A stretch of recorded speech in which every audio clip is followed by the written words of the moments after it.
Bonsoir, je suis Béatrice Vaugran, directrice générale d'Amnesty International. Il est encore temps de rêver, de faire le choix d'un véritable siècle des Lumières.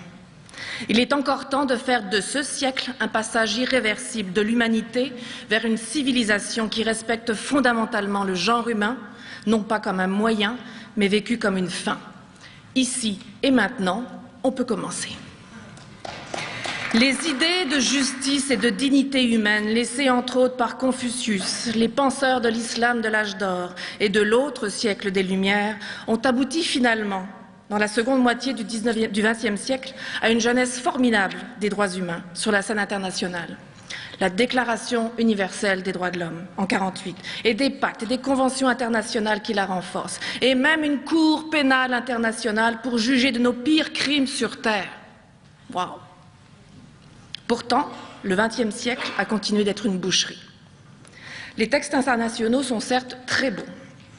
L'avènement d'un monde où les êtres humains seront libres de parler et de croire, libérés de la terreur et de la misère, a été proclamé comme la plus haute aspiration de l'homme. Mais ces textes restent encore, pour beaucoup trop de monde, une lointaine réalité. Pourquoi ? De quoi avons-nous peur pour enfin vouloir être libérés de la terreur et de la misère? C'est de cette liberté-là dont je voudrais vous parler.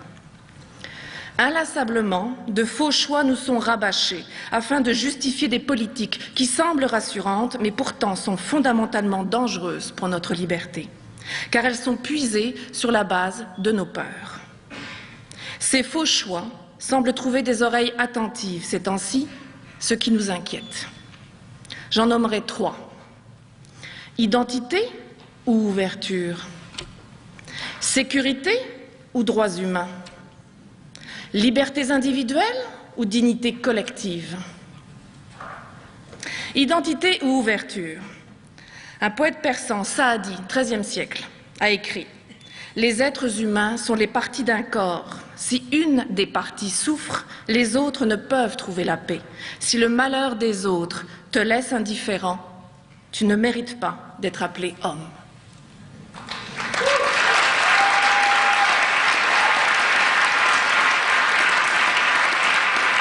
La compassion pour la souffrance d'autrui est un élément essentiel de la philosophie des droits humains. La compassion ne veut pas dire charité, elle réclame la justice. L'autre ne doit pas nous faire peur. Allons à sa rencontre. Défendons avec lui et avec elle sa vie, sa dignité, la possibilité d'avoir des choix, d'être libre donc.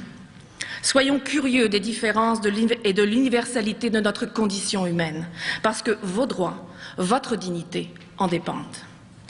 Notre identité se nourrit de notre passé, mais elle mourra si elle n'est pas nourrie du présent, si elle ne se colore pas des sons, des histoires et des rêves d'ailleurs. Tiffany Morrison, jeune femme sans histoire, entourée de sa mère, de sa sœur, de sa fille. Elle sort d'un bar, s'engouffre dans un taxi, puis plus rien. Disparue. 2006.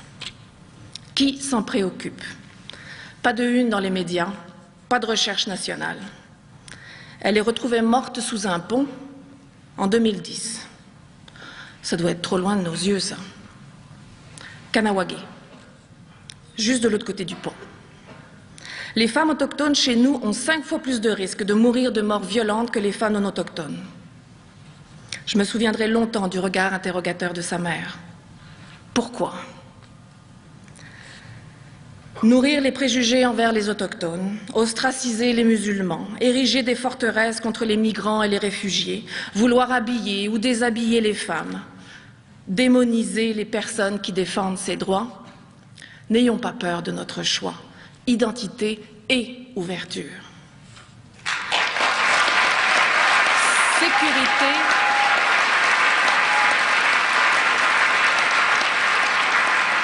Sécurité ou droits humains?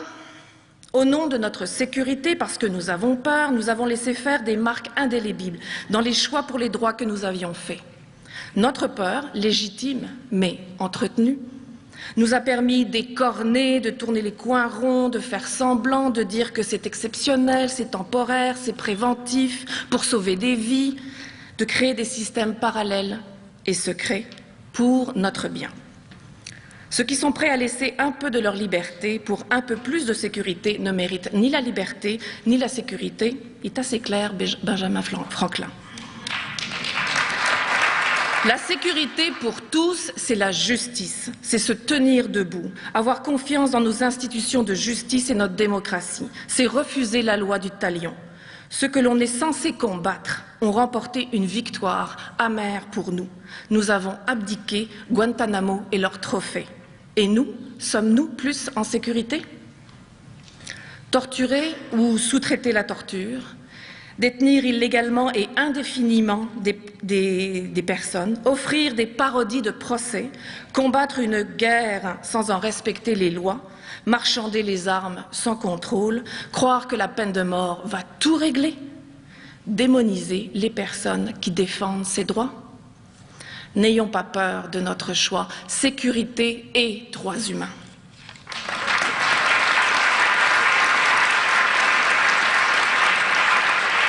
Liberté individuelle ou dignité collective? Il faut craindre les recours fallacieux et ô combien abusifs du mot liberté. La liberté ne peut jamais aller sans égalité. Elle ne peut pas être sans limite, sinon elle oppresse. Les libertés individuelles ne sont pas réservées aux plus forts, ce sont alors des libertés qui excluent.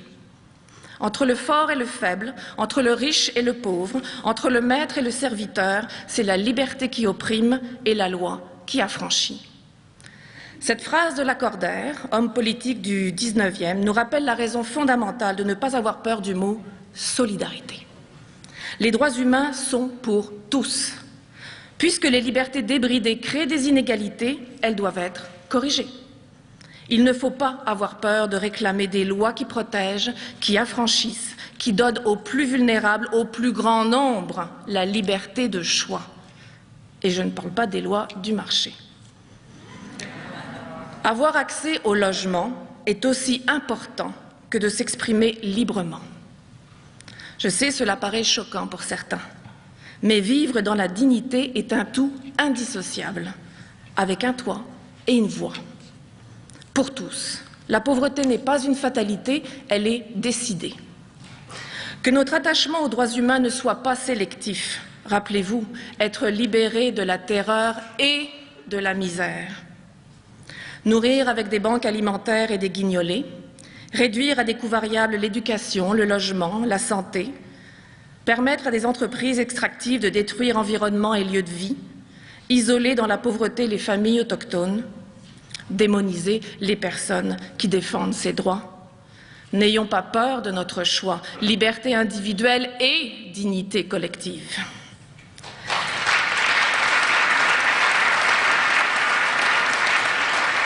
N'ayez pas peur de dénoncer ces abus, de dénoncer cette régression indigne de progrès humain. Si nous souhaitons de la croissance, voilà bien l'unique priorité, la croissance de la dignité humaine. La véritable liberté de chacun dans une société qui garantit les droits humains pour tout le monde.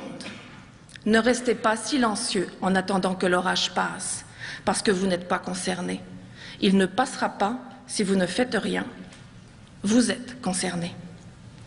Bien plus que le bruit des bottes, je crains le silence des pantoufles.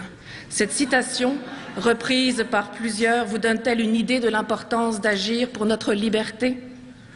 Nous avons le choix, à ce tournant de ce siècle, de décider de rendre la justice et la dignité réelles pour tous et pour toutes, ici et maintenant. N'ayons pas peur de nous. Ceux qui combattent peuvent perdre, ceux qui ne combattent pas ont déjà perdu. Bertolt Brecht.